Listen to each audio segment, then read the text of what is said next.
Ir ao supermercado é um ritual que a Maria Rita cumpre uma vez por semana.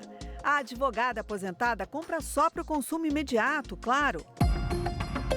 Bem diferente dos anos de 1980 e 90, quando a inflação galopante enlouquecia e empobrecia o consumidor.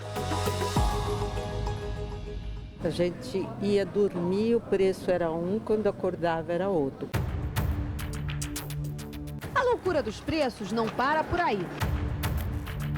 Agora você já perdeu a noção de tudo, tá um absurdo os preços. A gente recebia, ia no mercado e fazia aquela compra enorme para poder dar conta de chegar até o outro salário. Porque tudo subiu, você não tinha como acompanhar isso. Pedimos a Maria Rita para mostrar como eram as compras de antigamente. Quantos litros de leite você levava? Tinha que ter no mês 30 e poucos litros de leite. O rapaz ficava no mercado remarcando. Quando você dava a volta no mercado, ele já tinha remarcado o preço do que você comprou. Os hipermercados também tinham outra preocupação. Era você ter o sortimento existente de produto e a quantidade para atender aos consumidores que invariavelmente buscavam a primeira semana do mês para fazer as suas compras, porque é quando eles recebiam. Os consumidores não iam embora, eles faziam as compras deles e mesmo você fechando a loja, você ficaria até o último cliente. Eu trouxe um segundo carrinho. Vamos às carnes agora.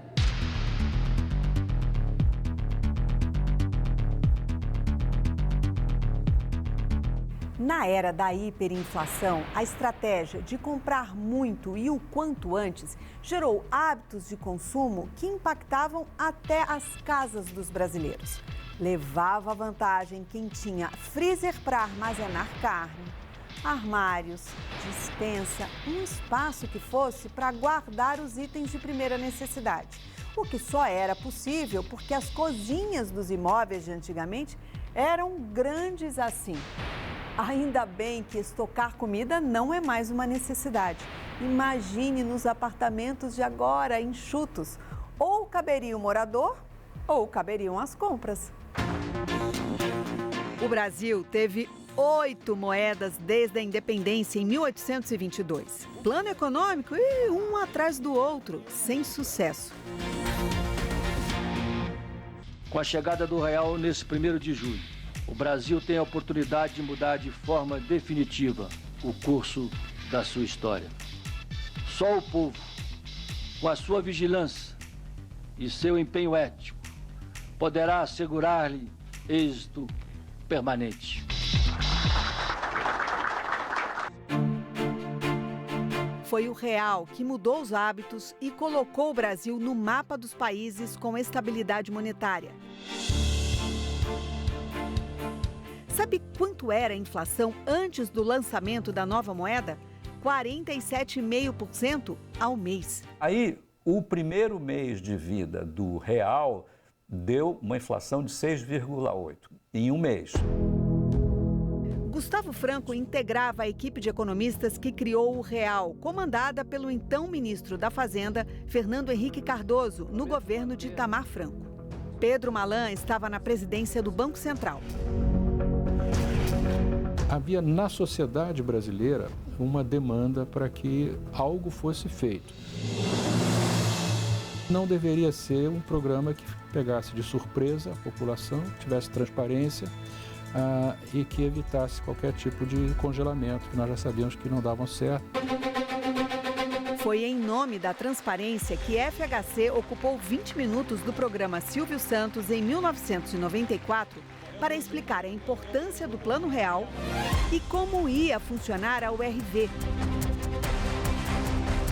A moeda virtual para a qual todos os preços foram convertidos antes de julho daquele ano. Os meus funcionários perguntam se eles vão perder alguma coisa com a URV. O que o senhor acha, ministro? Vão perder? Olha, Primeiro, esse URV, o nome é muito feio, né? Eu gosto de falar URV. A URV, né? ok. URV quer dizer Unidade Real de Valor. Por quê? Porque quer dizer exatamente que ninguém vai perder nada do salário. Hoje, como você sabe, com a inflação, a gente pensa que ganha um montão de dinheiro, mas quando vai comprar, o montão sumiu. Essa carteira de trabalho mostra que um motorista ganhava, em julho de 1993, 21.716.014 cruzeiros. Com a conversão, no ano seguinte, o salário passou a ser 324 URVs. Para muita gente, foi difícil entender no começo. A gente não compreende porque eu acho que tem pessoa que está mais lá em cima de mim que quase que também não compreende, viu? Tem que tentar, né? Mas nós estamos numa situação que tem que, de qualquer maneira, nós temos que tocar o Brasil para frente, né?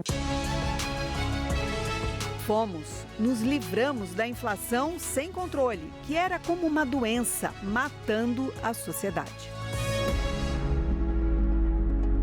Deixa cicatrizes, deixa marcas, destruiu famílias, negócios, enfim. Foi uma tragédia, mas que felizmente ficou para trás. Já são 30 anos de sobriedade aqui. A derrota da hiperinflação no Brasil, a agenda passa a ser uma agenda que se confunde com a agenda do desenvolvimento econômico, social e político institucional do Brasil.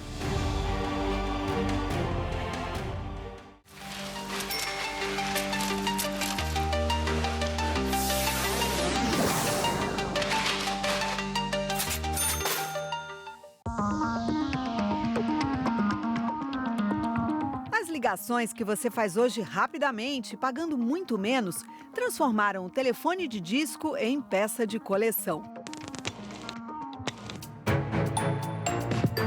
Esse e outros avanços registrados no Brasil nas últimas 3 décadas só foram possíveis graças à estabilização da moeda e ao controle da inflação. Digamos, um pré-requisito para a privatização do sistema de telefonia no país, que gerou protesto, crítica, mas nem precisou de tanto tempo para os brasileiros saberem que foi um sucesso. Gustavo Franco, que integrou a equipe do Plano Real e foi presidente do Banco Central no governo Fernando Henrique Cardoso, explica a relação. A estabilização acabou funcionando como um pré-requisito para o programa de privatização. Trouxe também muito investimento direto estrangeiro que espontaneamente veio para cá. Não existe futuro de nada quando a inflação é de 12.500% ao ano. Quem é que vai comprar uma empresa, né, com a inflação desse tamanho? Você ouviu direito, 12.500% de inflação. O Brasil registrou esse número inacreditável no período de 12 meses antes do Plano Real.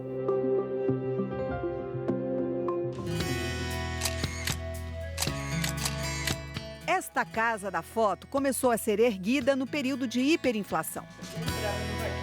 A diva, que colocou o primeiro tijolo, lembra da loucura que era para o marido comprar material de construção. Ele pegava um preço aqui, dali 2, 3 horas, no dia seguinte ou no meio do dia, já era outro preço, né? Então, ele voltava para aquele primeiro, ou o que tinha ficado mais em conta, e comprava.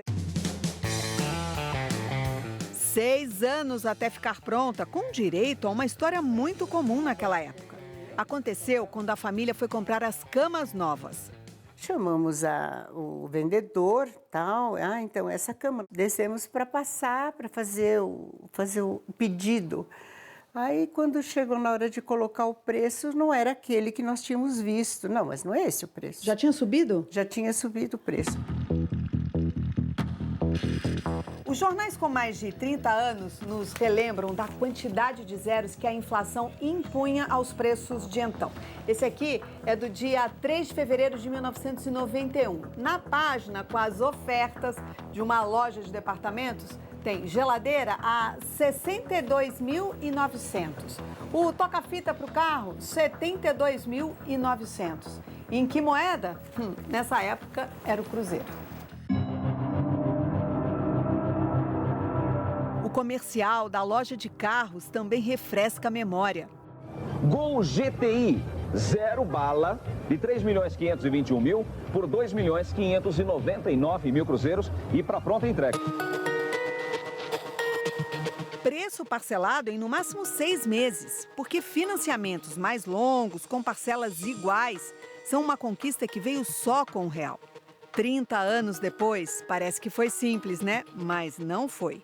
Quando o então ministro da Fazenda, Fernando Henrique Cardoso, veio ao programa Silvio Santos explicar a implantação da nova moeda, ele até parecia seguro.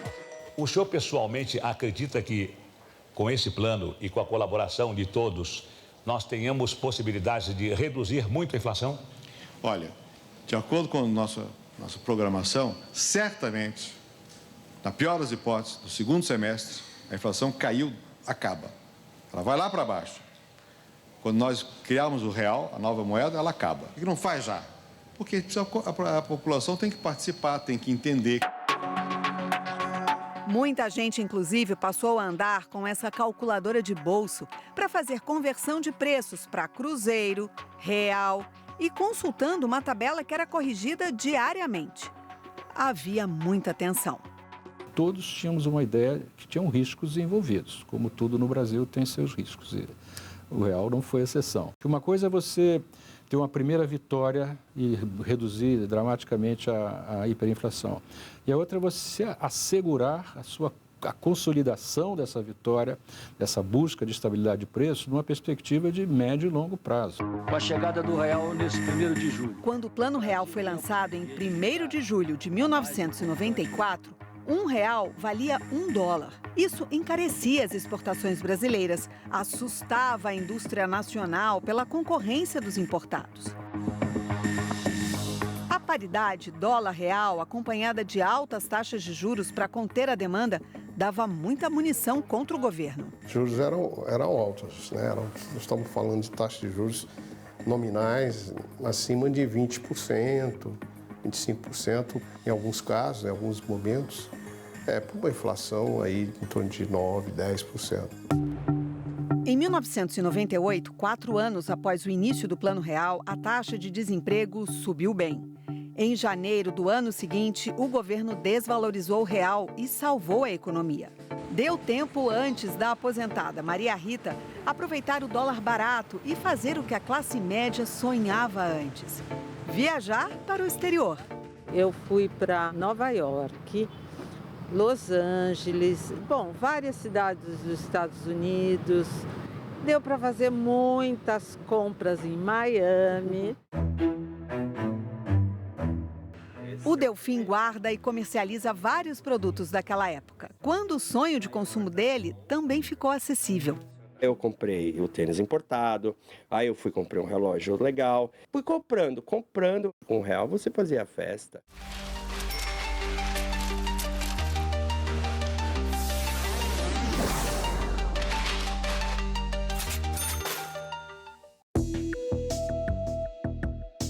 Quando as urnas eleitorais se fecharam em 1994, não guardavam apenas o nome do futuro presidente da República.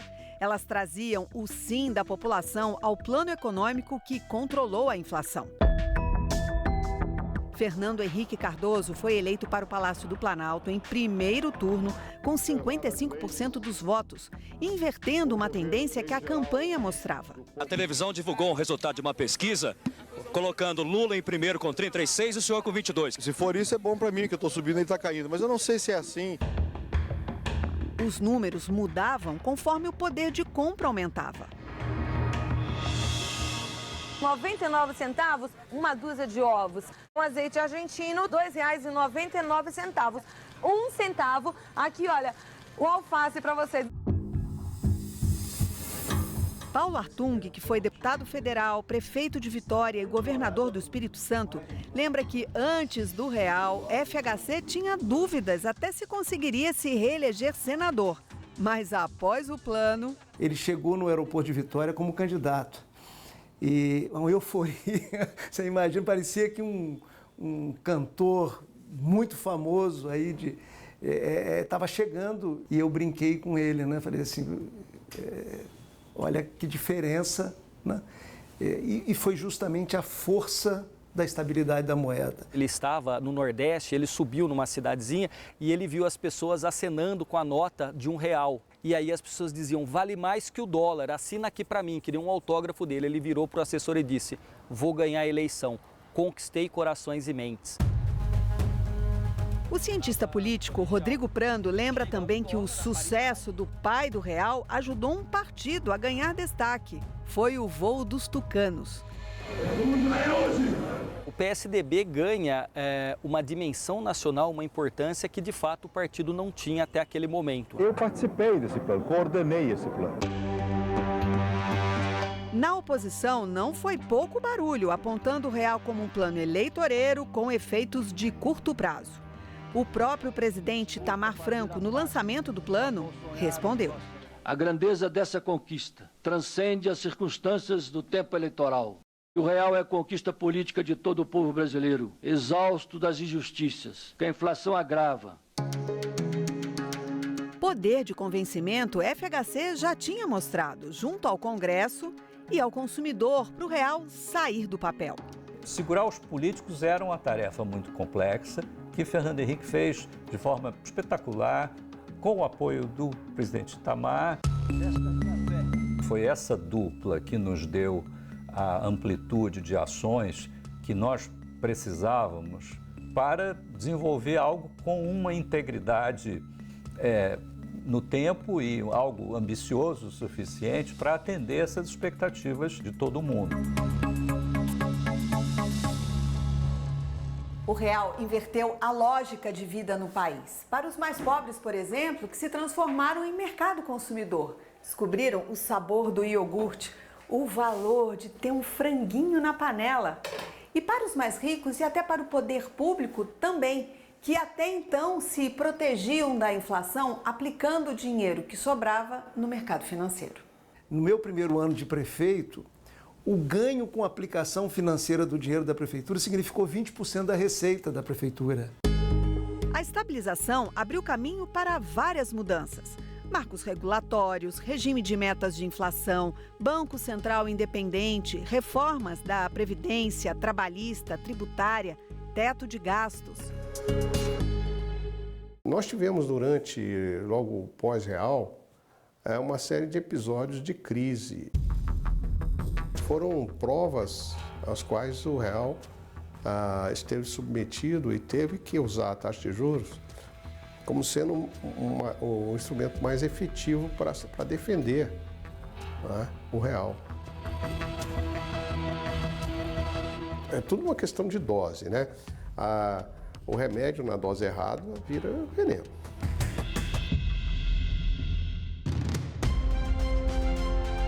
A pergunta 30 anos depois é: e agora? E a dita cuja, a tal da inflação? A aposentada que nos acompanhou nessa viagem pelos 30 anos do real é clara. Você tem medo que a inflação volte? Muito. A inflação ela era bom para os ricos só, porque o rico guardava o dinheirinho na poupança e vivia da renda disso. A inflação era muito ruim para a classe média e para a classe mais pobre, né? Não é só você quem pensa assim, Maria Rita. E os especialistas apontam que o dragão, como chamávamos a inflação no passado, se esconde atrás dos gastos públicos. É preciso controle, como se pede a cada brasileiro. A inflação ela pode voltar em qualquer momento, em qualquer país, tá? Você precisa ter, de fato, uma política monetária que seja efetiva, seja eficaz, né? E política fiscal também. Só cuida das pessoas quem cuida das contas. A conta vira inflação, vira juros altos. A ocasião dos 30 anos do real é uma ocasião para reviver as experiências do passado, lições a serem aprendidas, os acertos e desacertos, aprender com o que deu certo, a importância da memória.